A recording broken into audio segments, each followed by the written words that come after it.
You can't sit with us. The difference between inclusion and intrusion. When people hear, you can't sit with us, they rush to read it as hostility, as punishment, as reverse discrimination, as racism. That reaction alone tells me how tightly entitlement access and fragility are bound together. These are the words of Agent Chamieka House-Osuya, being transmitted from my mouth to your ears. I am Agent Karma Light, the Mother Galactic. Welcome to Smart Thoughts, where the thoughts are smart and smart is thought. Because this is not about exclusion for sport, it is about safety. It is about truth. It is about being able to breathe without performing. You can't sit with us because some spaces exist so people can stop explaining themselves. Some rooms are built so people can speak plainly without translating their pain, adjusting their tone, or managing someone else's feelings. Some spaces are inward in purpose because honesty requires it. That reality makes people uncomfortable, especially people who are used to being centered everywhere they go. We see this all time we see this all the time in ordinary life.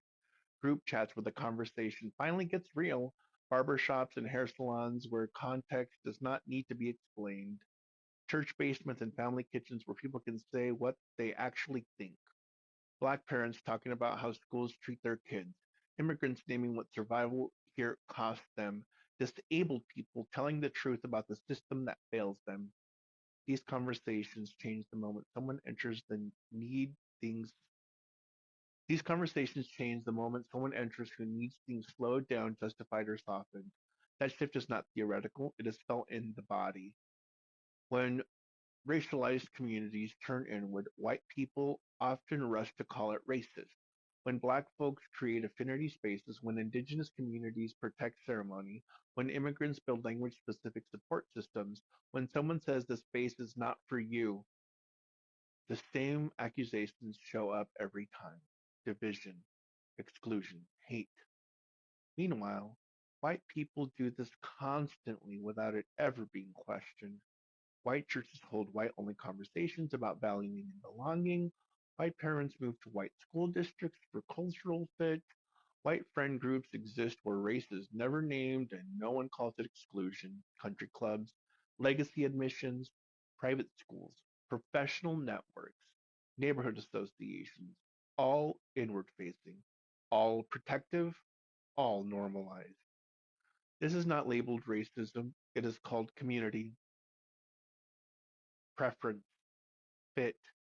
So why does so why is it only a problem when marginalized people do the same? The difference is not intent. The difference is power. When marginalized people turn inward, it is often the only place where honesty is possible. It is where anger is not punished, where grief is not debated, where harm can be named without someone rushing to explain it away, where culture can exist without being diluted for comfort. White people are not being excluded from truth in those moments. They are being excluded from control. That distinction matters. A lot of white people want access to these spaces because they believe proximity equals understanding. It does not. Understanding comes from unlearning the belief that everything should be open to you, especially spaces built for repair. This is where respectability politics show up. Marginalized people are asked to be nicer, more patient, more educated, softer, clearer, less angry. Access is offered only if honesty is toned down. That comfort has a cost, and the cost is the truth. You can't sit with us if your presence changes what can be said.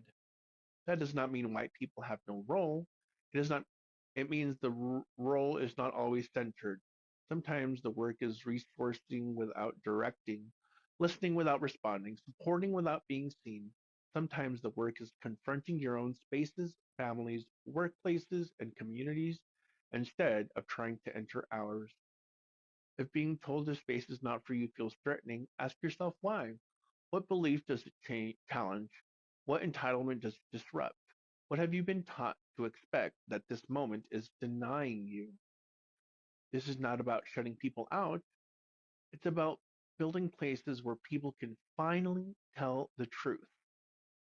And until that difference is understood, you can't sit with us.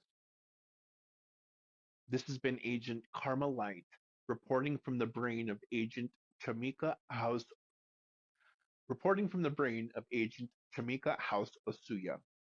Join us for the next Smart Thoughts, where thoughts are smart and smart is thought. Show grid. Press 101.